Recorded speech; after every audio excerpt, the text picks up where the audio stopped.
Friends, my GST મિત્રમાં હું ભૂમિ મહેતા આપ સૌનું સ્વાગત કરું છું. આજે આપણી સાથે જીએસટી મિત્ર નિગમભાઈ શાહ ઉપસ્થિત છે. નિગમભાઈ શાહ કે જે નિષ્ણાત કરવેરા સલાહકાર છે, 25 વર્ષથી કરવેરા ક્ષેત્રે સેવા આપી રહ્યા છે. ધ ગુજરાત સેલ્સ ટેક્સ બાર એસોસિએશનના પૂર્વ પ્રમુખ છે. આ ઉપરાંત ભારતની કેટલી દિગ્ગજ કંપનીઓ, કોર્પોરેટ કંપનીઓ સાથે ટેક્સેશન ફેકલ્ટી તરીકે સેવા આપી રહ્યા છે. આ ઉપરાંત એણે ટેક્સેશન વિશે ઘણા વક્તવ્યો પણ આપ્યા છે. તો વેલકમ નિગમભાઈ. નમસ્તે. આજે આપણે ઘણા જીએસટી મિત્રોના ફોન, પત્રો, ઈમેલ આવ્યા છે. એના ઘણા પ્રશ્નો છે. એ પૈકીના જવાબ નિગમભાઈ શાહ પાસેથી મેળવીશું.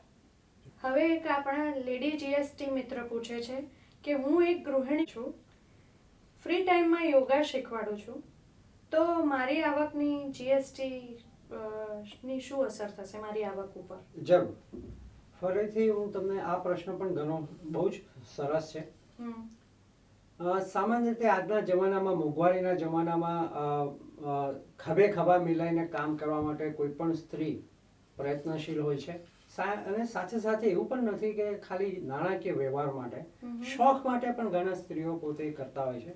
તો આપણા જે લેડી મિત્રનો જે પ્રશ્ન છે એમાં ખાસ મારું ધ્યાન એ દોરું કે સૌથી પ્રથમ તો એમણે એ ધ્યાન દોરવું જોઈએ કે એમનો વાર્ષિક ટર્નઓવર 20 લાખથી ઉપર હોય તો જ એમની જવાબદારી આવશે, કે જેમાં એમણે પેન નંબર પણ લીધેલો હશે. અમારો એક અનુભવ પણ એવો રહ્યો છે કે જ્યારે આવી રીતના કોઈ વ્યવસાય કરતા હોય ઘરઘરાવ, એ લોકો બહુ ખાસ એકાઉન્ટિંગ ઉપર ધ્યાન નથી રાખી શકતા.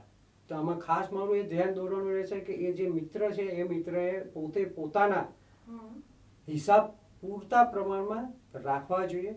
ઘરઘરાવ હિસાબ કે ઘરના રસોડાના હિસાબ રાખીએ એના કરતાં ધંધાકીય હિસાબ કહેવાશે, એટલે એ પણ પ્રમાણમાં વ્યવસ્થિત રાખવાના રહેશે. અને 20 લાખથી ઉપર એમનો જો વ્યવસાય થઈ જાય તો એમની અંદર અત્યારે એક નોંધાયેલ વેપારી તરીકેની તમામ જવાબદારી, એમણે બિલો બનાવવાના રહેશે, બેંકમાં એ નાણાકીય વ્યવહારો બતાવવાના રહેશે અને એ મુજબના લેજર બનાવવાના રહેશે. તો પ્રોપર એક જો એમની પાસે કોઈ એવા ટેકનિકલ ઇન્ફ્રાસ્ટ્રક્ચર ના હોય તો એમણે પોતે એક વ્યવસ્થિત વેરા સલાહકારના સલાહ લઈ અને એમણે ઇન્વોઇસિંગ કરવાનું રહેશે. ખૂબ સરસ નિગમભાઈ. આજે આપણે જુદા જુદા પ્રશ્નો વિશે નિગમભાઈ પાસેથી જાણ્યું. હવે વધુ પ્રશ્નો સાથે, વધુ જવાબો સાથે આપણે ફરી આવતા અંકે મળીશું. બાય. ખૂબ ખૂબ આભાર.